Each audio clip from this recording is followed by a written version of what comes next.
Hey money masters, let's be real for a second. My finances were starting to look like a chaotic junkyard. I kept seeing all these small charges pop up: forgotten subscription, the impulse Target run, the midday coffee, the just a little treat online purchase. It wasn't one massive leak. It was 1,000 tiny drips.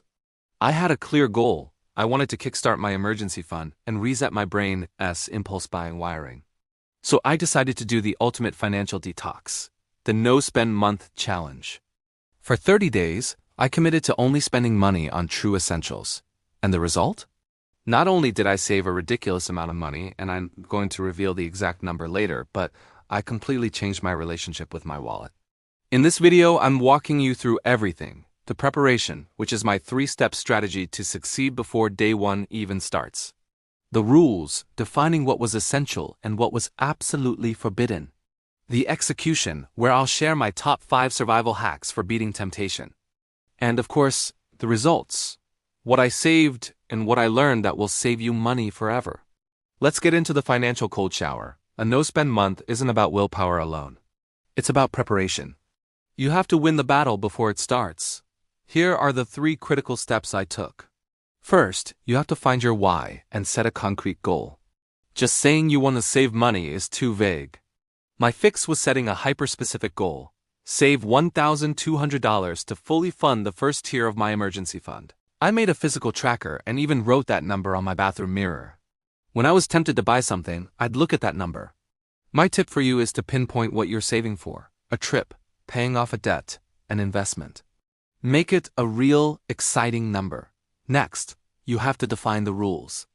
This is the most crucial step: drawing a clear line between what is essential and what is not. For me, essentials were the non-negotiable bills: rent, utilities, insurance, and loan payments.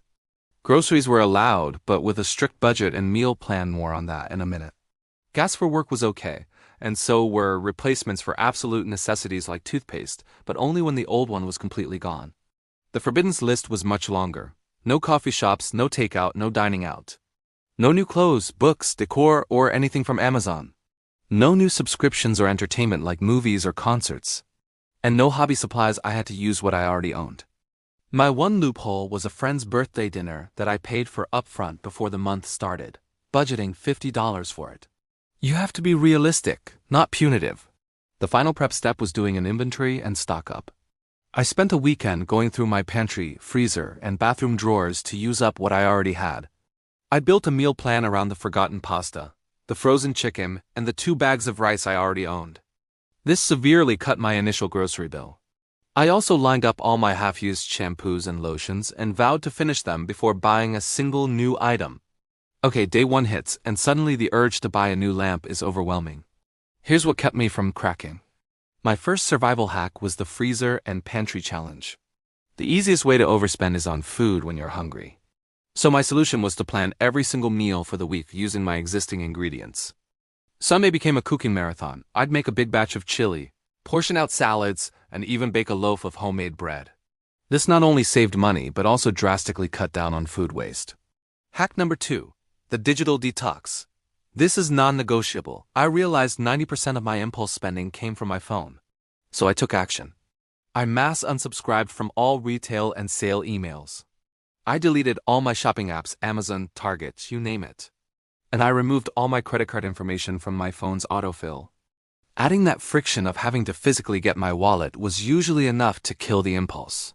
Hack 3 was the 30-day wish list. Whenever I saw something I felt I absolutely needed, I opened a note on my phone and wrote it down with the date.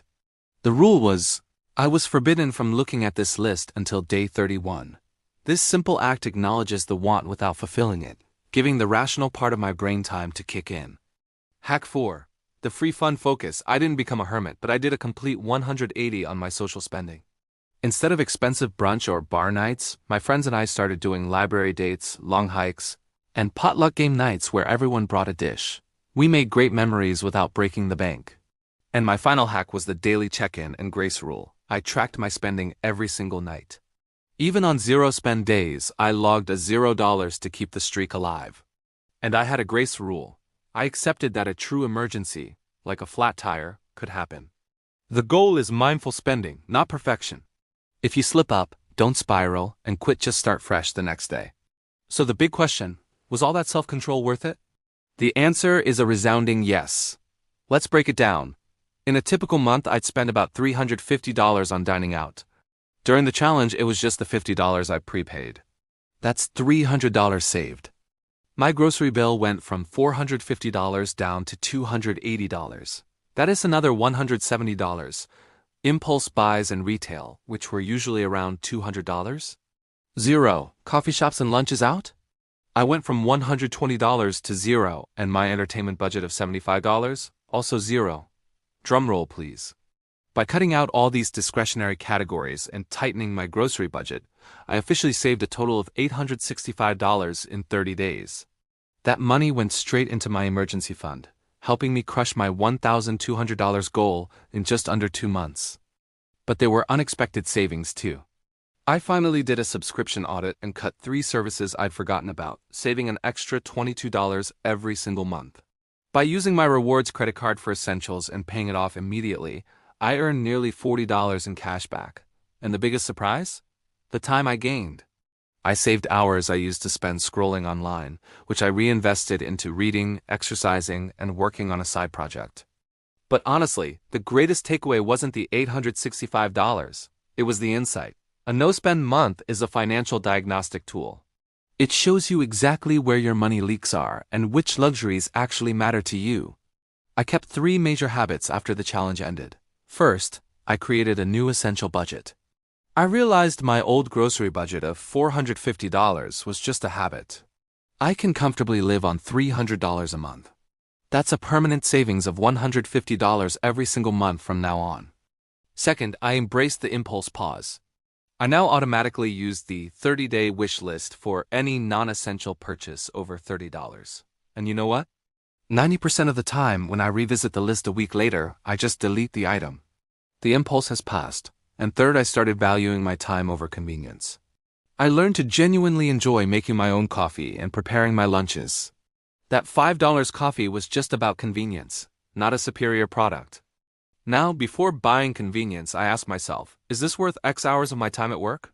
Most of the time, the answer is no. So if you're feeling financially stuck, overwhelmed by impulse spending, or just need a massive boost to your savings, I wholeheartedly recommend the no-spend month. It's challenging, but it's a deeply rewarding experience. My final advice is to set your rules, make them realistic, not perfect. Get accountable by telling someone or tracking your progress publicly. And use the hacks. Meal prep, ditch the apps, and use that wish list. Now I want to hear from you. Have you ever done a no-spend challenge? How much did you save? Or, if you're thinking of starting, what's the one thing you know you'll struggle with the most? Drop your stories and tips in the comments below. If this video helped you think about your spending differently, give it a thumbs up and subscribe for more real-world, no-fluff financial challenges. Thanks for watching.